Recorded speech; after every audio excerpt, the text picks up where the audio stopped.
A WA father of 5 says his life has been ruined by a single vaccination.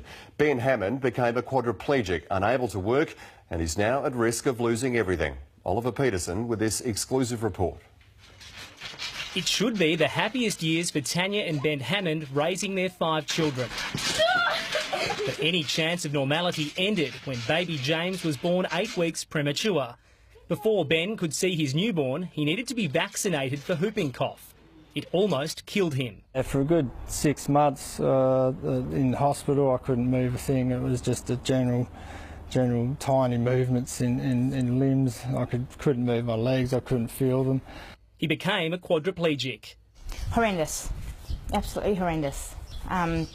Watching your husband go from the big Aussie man that he was to a complete quad. I'm now no longer a wife, I'm now his carer. It's been very, very hard. Ben spent the next 10 months in hospitals, most of the time at Royal Perth's Rehabilitation Hospital, where intense steroids, blood treatment and physio 4 times a day helped him to walk again. What Ben has is an extremely rare condition called ADEM, with 1 in 80 million people never fully recovering.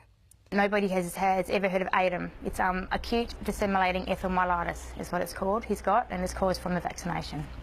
But the Australian Medical Association says it's difficult to prove a link between the vaccination and the illness. This has been studied and there's no evidence to say that it is linked, but equally there's no evidence to say that it's not linked.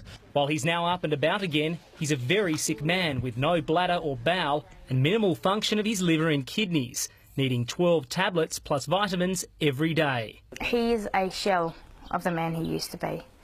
He's got no short-term memory, which is very frustrating. 90% of the time he's in bed or laying down. Ben is basically house-ridden. He has no immune system, so a basic sickness like a cold has the potential to kill him. I can't go anywhere. It's just exposing my health and it's not worth it. Ben signed a standard legal waiver before the vaccination. Despite the efforts of 2 of Australia's biggest law firms, there is little chance of the family receiving any compensation. I'm not against vaccinations. I do understand why they do them, but they need to inform people of the possibility of what can happen. The family of 7 live off a pension of around $950 a week. Ben's weekly medical costs are $500.